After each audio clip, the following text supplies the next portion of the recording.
আমরা আজকে উপস্থিত নরেন্দ্রপুর রামকৃষ্ণ মিশনের এবছরের মেধা তালিকায় থাকা 6 জন ছাত্রের সঙ্গে প্রথমেই এবছরের তৃতীয় স্থানাধিকারী নৈমিত রঞ্জন পাল, অনেক শুভেচ্ছা তোমাকে নরেন্দ্রপুরের পক্ষ থেকে এবং পাথফাইন্ডারের পক্ষ থেকে।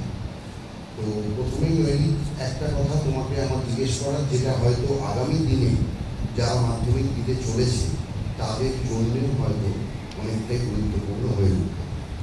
যে দেখো, আজকে তো আগামী দিনে তুমি হয়তো সায়েন্স নিয়ে পড়ছো, তাই তো?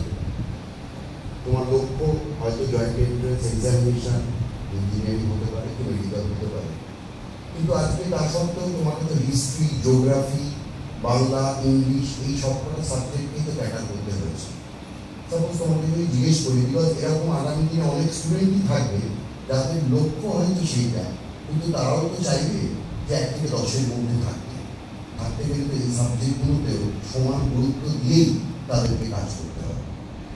সাপোজ আজকে জিওগ্রাফির ক্ষেত্রে তোমার যে গেম প্ল্যান ছিল, বা তুমি কীভাবে টেস্টের পর থেকে জিওগ্রাফি সাবজেক্টটাকে দেখতে যাতে নাকি তুমি সেটা একটা হাইস্ট মার্কস আনতে পেরেছো, যদি একটু আমাদেরকে বলো এবং আগামী দিনের স্টুডেন্টদের জন্য।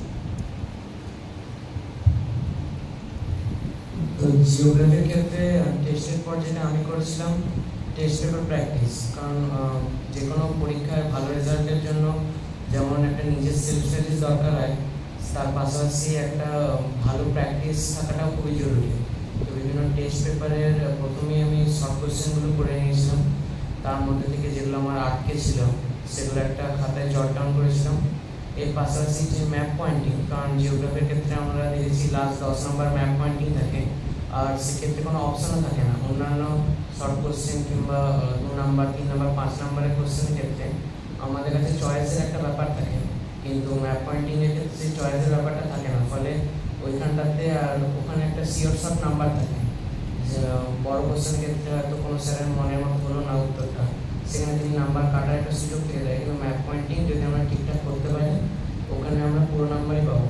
তো ম্যাপ পয়েন্টিংয়ের উপর জোর দিয়েছিলাম। ম্যাপ পয়েন্টিংগুলো টেস্ট পেপার ধরে ধরে করার পর সেগুলো স্কুলের স্যারদের দিয়ে, আবার পাথফাইন্ডারের যে সমস্ত শিক্ষক শিক্ষিকারা এসেছিলেন তাদেরকে আমি চেক করিয়ে নিয়েছিলাম।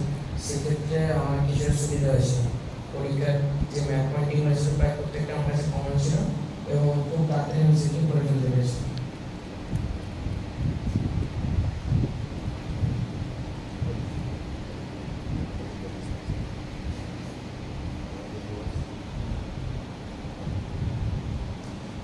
দ্বিতীয় প্রশ্ন আমার অলিভ টাইম 6th র্যাঙ্ক মাধ্যমিক 2024 তোমার কাছে। অলিভ, আমরা জানি যে মাধ্যমিক বা উচ্চ মাধ্যমিক বোর্ডের যে পরীক্ষা একটা স্বতন্ত্র পরীক্ষা, কারণ এতদিন পর্যন্ত তোমরা হয়তো স্কুলের গণ্ডির মধ্যে থাকা এবং স্কুলের মাস্টারমশাইদের কাছ থেকে তোমার খাতা চেকিং, মূল্যায়ন, এই একটা ব্যাপার। এরপরে কোয়াইট অবভিয়াস বোর্ডের একটা নিয়ম কানুন মেনে স্বতন্ত্র এমন কেউ একজন তোমার খাতা দেখছে যে হয়তো তোমাকে চেনে, তুমি অলিভ লাইন সেটা জানো। তো আজকে এর একটা মেধা তালিকায় থাকতে গেলে আমরা যেটা সব থেকে ইম্পর্টেন্ট মনে করি সেটা হচ্ছে accuracy in each and every subject. এই অ্যাকিউরেসির জায়গাটা যদি একটু আমাদেরকে বলিস এবং আগামী দিনে ছাত্রছাত্রীদের উদ্দেশ্যে যে প্রতিটা সাবজেক্টে অ্যাকিউরেসি মেনটেন করতে গেলে আমার খাতার রিপ্রেজেন্টেশন থেকে শুরু করে এভরিথিং, সেটা বাংলা থেকে শুরু করে একটু অঙ্ক অবধি, যে আমার কেমনভাবে নিজেকে তৈরি করা উচিত যাতে আগামী দিনে তোর মতোই কেউ হয়তো এরকম লেখা তালিকায় নিজের নাম অর্জন করে নিতে পারে। প্রথমেই আমি পাথফাইন্ডার ফ্যাকাল্টি এবং আপনাদের সবাইকে ধন্যবাদ জানাতে চাই, কারণ টেস্টের পরে মোটামুটি পাথফাইন্ডারের মধ্যে তৈরি করে দিয়েছিল। আর পরীক্ষায় ভালো নাম্বারের ক্ষেত্রে আমি বলবো, আমরা মনে করি যে এই পরীক্ষা মাধ্যমিক উচ্চ মাধ্যমিকগুলো জীবনের প্রথম পরীক্ষা, কিন্তু আমরা এদের থেকে বেশি ইম্পর্টেন্স দিই চাকরির পরীক্ষা, জয়েন্ট, এগুলোকে। যদি আমরা ভালো করে দেখি ওগুলো কিন্তু এমসিকিউ বেসড। সেখানে মানে যে এক্সামিনার সে দেখছে না যে আমি কীভাবে অঙ্কটা করছি, পারফেকশনের উপর কিন্তু কোনো গুরুত্ব দেওয়া হচ্ছে না। সেটাই মাধ্যমিক যতটা আমরা দিই বা পারফেকশনই নেই। আর যে কোনো বিষয়ে নাম্বার ভালো করার জন্য যেহেতু স্যার আমাকে কোনোদিন দেখেননি, যে আমার খাতা দেখছেন তিনি চেনেন না, তাই হাতের লেখা খুব সুন্দর হওয়া উচিত। যদি কারো হাতের লেখা খারাপও হয় সেটা গুছিয়ে লিখলে এবং পয়েন্ট বেস করে লিখলে, দুপাশে মার্জিন দিলে, পরিষ্কার করে লিখলে নাম্বার আরামসে ভালো উঠবে। আর যদি সাবজেক্ট ওয়াইজ বলি, গুগলের ক্ষেত্রে পয়েন্ট করে লাইফ সায়েন্স যতটা পারা যায় ছবি এঁকে ডায়াগ্রাম দিয়ে, ফিজিক্যাল সায়েন্সের কনসেপ্ট পেয়েছে ওখানে কতটা লাগে না। আর অঙ্কের ক্ষেত্রে আমরা রাফ সিলেকশন করে দিই, মানে খাতার বাঁ দিকে বললাম, ডান দিকে বললাম, ওটা একটু দেখে দাগ টেনে মার্জিন করে সুন্দর করে করলে খাতা দেখতে সুন্দর হয়। মাধ্যমিকের নাম্বার হচ্ছে বেসিক্যালি আমাদের যে ওই মাধ্যমিক এক্সামিনারদেরকে যে শিটটা দিয়ে দেয়, ওনারা সেভাবে নাম্বারটা দেয়। সেখানে বেশি কিছু করার ছাত্রদের বেশি কিছু এদিক ওদিক যাওয়ার উপায় থাকে না, তাহলে অনেকটাই নাম্বার রেভিয়েট করে দিতে পারে। তাই আমাদের যেটা করা উচিত যে গতানুগতিক যেভাবে লেখা হয় সেভাবে, মানে নিজের নতুন কিছু ট্রাই করতে গিয়ে যেন পরীক্ষার ফলটা খারাপ না হয়। তোদের প্রত্যেককেই একবার করে একটু জানতে চাইবো যে আগামী দিনে তোর স্বপ্ন কি, যেটা তুই যদি একটু বলিস। তো আমার ইচ্ছা আছে, এখন মেডিকেলে করছি, ডাক্তার হওয়ার ইচ্ছা আছে এবং এমবিবিএস এমডিএমএস করার পর যদি সুযোগ হয় কোনোদিন, তাহলে আমার একটা অ্যাডমিনিস্ট্রেটিভ ম্যানেজার ইচ্ছা আছে। একটু ওকে পাস কর। আমার আগামী দিনে ডাক্তার হওয়ার ইচ্ছা আছে। নাম, র্যাঙ্ক এবং আগামী দিনে কি ইচ্ছে? নাম আলেখ মাইতি, র্যাঙ্ক 7th হয়েছে, আর আপাতত ইঞ্জিনিয়ারিং নিয়ে পড়ছি, আর ওর পাশাপাশি বই লেখার ইচ্ছা আছে। Very good. নাম সুরগান্ধী জানা, 10th র্যাঙ্ক, তো এখন মেডিকেল নিয়ে পড়ছি, ফিউচারে ডাক্তার হওয়ার ইচ্ছা আছে। নাম ঋত্বিক দত্ত, র্যাঙ্ক 9 এবং ভবিষ্যতে ডাক্তার হওয়ার ইচ্ছে। নাম ঋতব্রত নাথ, র্যাঙ্ক 9, আর পেশা হিসেবে বিজনেস বা এন্টারপ্রেনারশিপ লাইনে যাওয়া আছে। বাহ, ভেরি গুড। ওদের প্রত্যেকের উদ্দেশ্যে এবার আমার একটা কমন প্রশ্ন থাকে যে দেখ, এতক্ষণ আমরা যেটা নিয়ে আলোচনা করলাম বা তোরা যে প্রতিযোগিতায় আজকে এই র্যাঙ্কটা অ্যাচিভ করেছিস, সেখানে কম্পিটিটার কারা? ওয়েস্ট বেঙ্গলেরই ছাত্রছাত্রী। এরপরে যে পরীক্ষাগুলোর কথা তোরা বলছিস, কেউ মেডিকেল, কেউ ইঞ্জিনিয়ারিং, এখানে আজকে একটা উড়িষ্যার ছেলেমেয়েও তো কম্পিটিটার, একটা হরিয়ানার ছেলেমেয়েও কম্পিটিটার, একটা দিল্লির ছেলেমেয়েও কম্পিটিটার। তো আজকে অল ইন্ডিয়াতে বেঙ্গলকে রিপ্রেজেন্ট করে এবং বেঙ্গলের মুখ উজ্জ্বল করতে গেলে আগামী দিনে তোরাই কিন্তু ভবিষ্যতে আমাদের পথপ্রদর্শক। যে আগামী দিন যাতে তোদের মতন কিছু ছাত্রকে ছাত্রীকে দেখে আলটিমেটলি তারাও মনে করে যে আমিও হয়তো বেঙ্গলকে রিপ্রেজেন্ট করে অল ইন্ডিয়া লেভেলে একটা টপ র্যাঙ্ক আনতে পারব। এই জায়গাটায় দাঁড়িয়ে আমরা বেঙ্গলে এখনও, তোরাও স্বীকার করবি যে অনেকটা হয়তো পিছিয়ে আছি। আমরা আইআইটিতে অনেক বছর অন্তর আমরা হয়তো টপ 100-এ একটা র্যাঙ্ক দেখতে পাই, আমরা হয়তো মেডিকেলে টপ 100-এ 3 থেকে 4টে র্যাঙ্ক দেখতে পাই। এই যে আমাদের আজকে পরিকাঠামো, এই জায়গাটা চেঞ্জ হবে না তা তো হতে পারে না, হতেই হবে।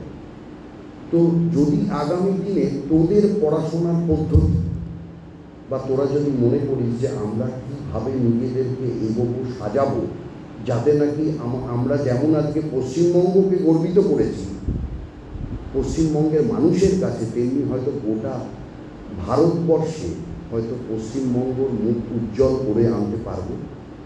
শেয়ার করতে চাস? আমি এখান থেকে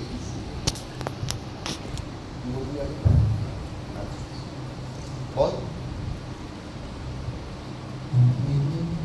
একদম। হ্যাঁ, গতকালই হয়ে গেল মিড এক্সাম। আমাদের স্কুল থেকে অনেকেই মানে সম্ভাব্য যে ভালো রেজাল্ট করবে, সেই জন্য আমরা মানে এনসিআরটি যে অনেক ক্ষেত্রেই এই নিট মানে বোর্ডের জন্য সাঁতরা বা এইসব খুবই ভালো, কিন্তু মানে নিট এক্সামের জন্য ইনসেন্টিভ উপরে ফোকাস দিতে বলা হয়েছে। সুতরাং আমরা টিচারদের কথা বলি ইনসেন্টিভ উপরেই ফোকাস করছি। আর রীতিমতো মক টেস্ট যে বিভিন্ন রকম, যে পাথফাইন্ডার হোক বা বিভিন্ন যে আমাদের মক টেস্ট তো দিতেই হবে রীতিমতো। আর যে অ্যাকিউরেসি লেভেল বাড়াতে হবে, যে যাতে মানে খুব কম সময়ের মধ্যে বেশি নাম্বার অফ কোশ্চেন সলভ করা যায়। আচ্ছা, আমি একটা ছোট্ট প্রশ্ন তোদের প্রত্যেককেই করব। মাধ্যমিকে যখন তোরা এরকম র্যাঙ্ক একটা অ্যাচিভ করেছিস, সবার আগে যেটা তোদের প্রত্যেকের মুখ থেকে বেরিয়ে এলো সেটা হচ্ছে মূল্যায়ন দরকার। পরীক্ষার আগে বারবার নিজেকে পরীক্ষা করা দরকার, যাতে নাকি আমার অ্যাকিউরেসি লেভেল বাড়ে।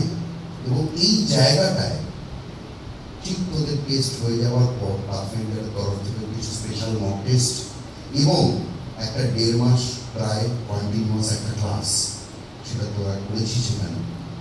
সেই বিষয়ে যদি তোরা আগামী দিনের স্টুডেন্টদের যদি কিছু উপদেশ দিতে চাস যে মূল্যায়নটা কতখানি প্রয়োজন যাতে নাকি এরকম একটা জায়গায় আসা যায়, যদি একটু আমাকে কেউ একটুখানি বলিস। তুই একটু বল। 5 থেকে 10 অবধি পড়া পর্যন্ত সবসময় স্কুলের শিক্ষকরা মূল্যায়ন করে থাকে। সেখানে বাইরে কোনো শিক্ষক বা শিক্ষিকার দ্বারা কোনো খাতা চেক হওয়া প্রচণ্ড জরুরি। এবং আমাদের রেসপেক্টে আমাদের স্কুলে, আমাদের বিদ্যালয়ে পাথফাইন্ডারের যে মক টেস্ট হয়েছিল, সেটাই আমাদের প্রথম বাইরের যে দরজা, বাইরে কীরকম চেকিং হয় সেটা বিষয়ে একটা প্রাথমিক ধারণা তৈরি করেছে। আমরা বিভিন্ন সাবজেক্টে অনেক নম্বর পেয়ে আসি। সত্যি কথা বলতে কখনো টিচাররা জানে সেটা কেন, নাম জানে, কিন্তু যখন বাইরে আমরা কোনো মক টেস্ট দিচ্ছি, পাথফাইন্ডারের তরফ থেকে আমরা 2টো মক টেস্ট দিয়েছিলাম, তখন না শিক্ষক জানেন আমিকে, না আমি জানি শিক্ষককে। তো সুতরাং সেই যে ইভ্যালুয়েশনটা, সেই যে মূল্যায়ন, সেই মূল্যায়ন প্রচণ্ডই জরুরি। কারণ মাধ্যমিকেও সেরকমভাবে কোন খাতা কার কাছে যাবে আমি জানি না। সেই রেসপেক্টে পাথফাইন্ডারের যে মক টেস্টগুলো এবং তার থেকেও বড় কথা যে মূল্যায়ন, সেটা প্রিপারেশনে যথেষ্টভাবে হেল্প করবে বলে আমি মনে করি। সেখান থেকে যে ভুলগুলো হয়েছে সেটাকে রেকটিফাই করা এবং সেটাকে ঠিক করে এগিয়ে চললে ভালো রেজাল্ট অবশ্যই আসবে। লাস্ট আমি অভিষেক স্যারকে একটু রিকোয়েস্ট করবো যে আমরা ক্লোজিং করবো এতক্ষণ আমাদের বক্তব্য যেটা আমরা করলাম, যদি আপনি একটু ক্যামেরাতে এবার সবাইকে ঘিরে যদি একটু স্যার ক্লোজিং কিছু একটা স্পিচ আপনি দেন। যেমন অলরেডি আমরা শুনলাম, তোমরা অলরেডি বললে যে স্ট্র্যাটেজি কেমন হওয়া দরকার। তো আমরা যখন কোনো একটা বড় ম্যাচ খেলি, তোমরা যখন খেলাধুলা করো, ধরো ক্রিকেট খেলছি বা ফুটবল, তার আগে আমরা খেলার আগে একটা স্ট্র্যাটেজি তৈরি করি। আমরা কিন্তু তখন আমাদের কোনো অপোনেন্ট টিমকে জানি না।